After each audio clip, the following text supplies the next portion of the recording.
So in this week's column in Rajamandala, you ask a question that I think after the events of the weekend with the Russian setback in, I think Kharkiv, it's pronounced.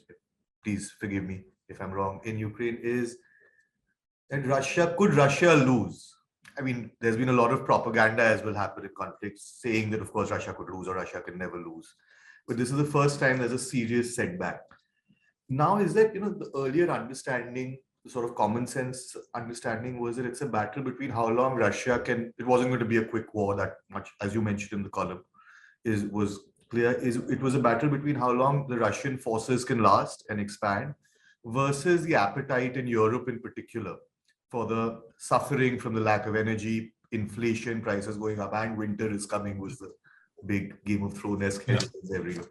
Do you think those are still the two broad parameters? Russia counting on the fatigue in Europe for a sort of relatively distant war in Western Europe, while Ukraine now with more backing might be able to sort of push forward and have more room to negotiate?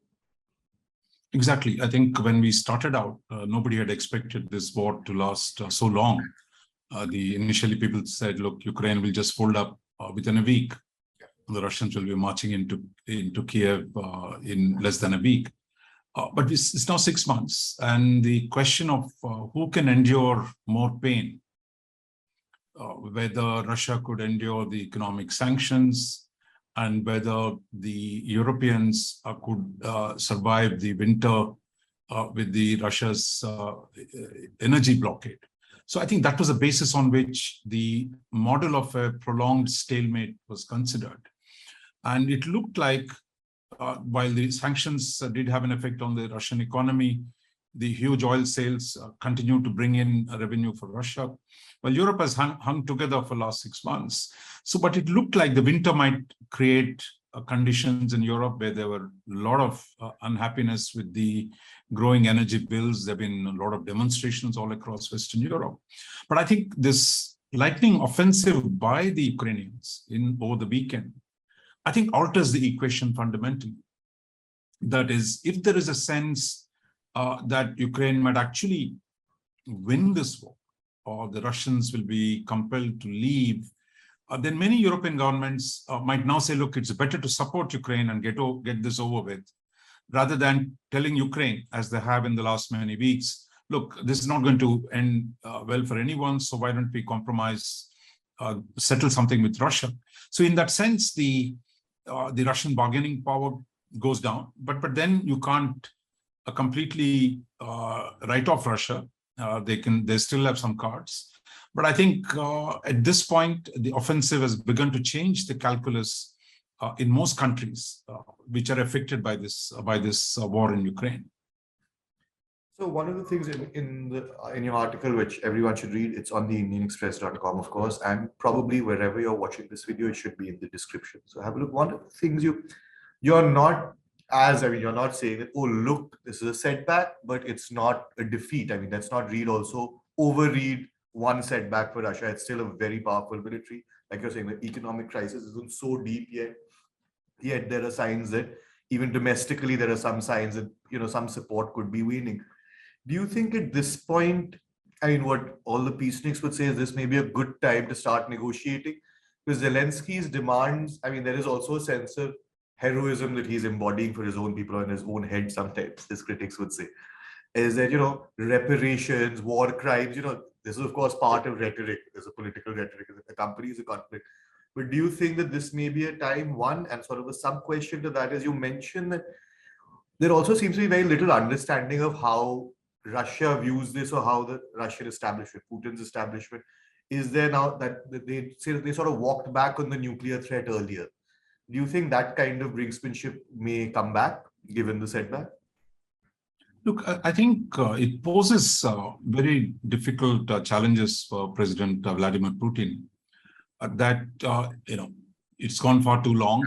There have been huge losses for the Russian armed forces, and now there is actually a retreat from a held position. But of course, until now, there's been no real visible debate in Russia. If there are, like in any situation, there are always differences of how best to deal with the situation. But since Putin was seen as such a strong leader and he had complete command over the situation, We have not seen any debate, but now for the first time, there's speculation, about a debate, the right-wing forces which are cheering Putin for the war are today criticizing the military operation. So I think victory and defeat make a difference to the ruler who's initiated the war. So I think I wouldn't be surprised if there is a new debate in Moscow, whether how they should be dealt with, because there's no question that Putin has to recast his military strategy. Did somebody get wrong? Who was responsible for the failures? They've just sacked the general who's in charge of the Western district facing Ukraine. So I think defeats are, or setbacks even, produce their own effects within the national capital. And I think I would expect some debate to take place in Russia. On the Ukrainian side, victory can easily go to head, but actually, what looked like a territorial compromise seemed a sensible solution in the first week of March. But today, Ukraine thinks he's winning, he's getting more support. He's going to raise his demands. Whether the current demands will be the final word or not, we don't know. But I think it'll be easier for Zelensky to compromise if he's seen it from a winning hand, rather than for Putin, who's seen as compromising from a weak hand. So I think there again, it gives some upper hand at this point to Zelensky, but then everything depends on the ground situation, whether Putin can reverse the current setback and can he regain the initiative. Because the initiative today, after the weekend, political initiative is with Zelensky. The tempo of the war is being set by the Ukrainians.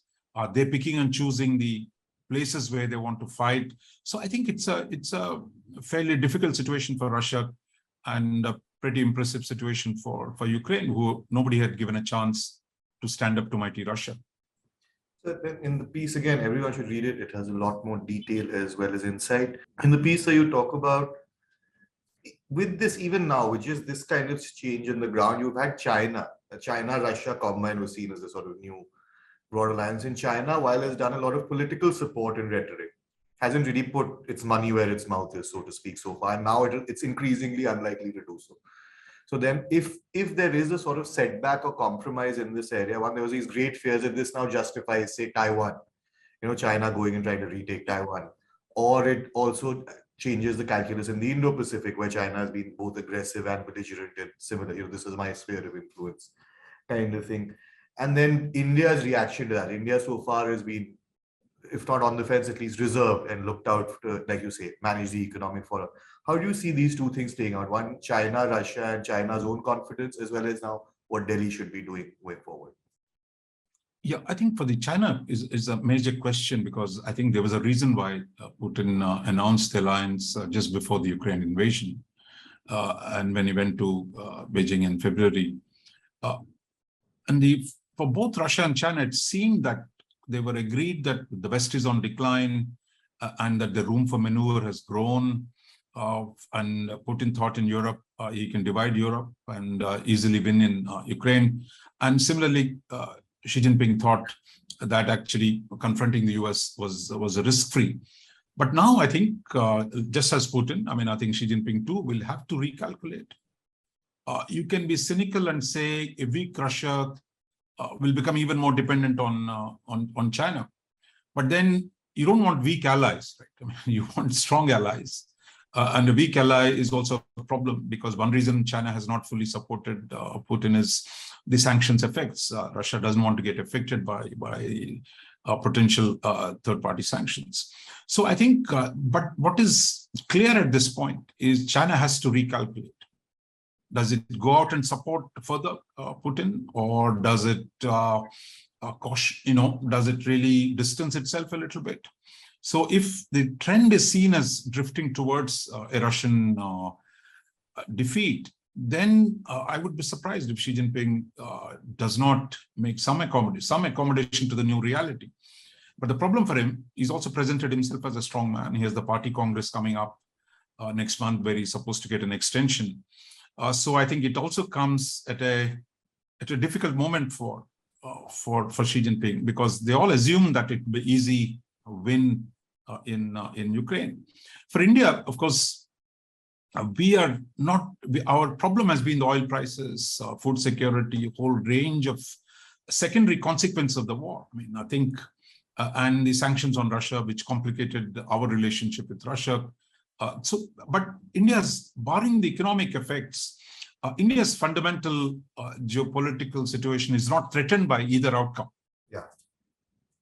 And that India has good relationship with Russia, it has a good relationship with the West. So I think India is in a reasonably good position, but it still will have to accommodate the new realities. And I think unlike the Europeans, unlike Russia and China, India is in a slightly removed from the zone of conflict. And it can manage this, a potential change reasonably well, because even on the weapons issue, our dependence on Russia, there's now greater emphasis on self-reliance, to produce more weapons at home. So I think India has also learned some lessons. You can't be dependent for one country to get all your weapons. So my sense is India is better placed than most people in managing a fundamental shift in the war situation in Ukraine.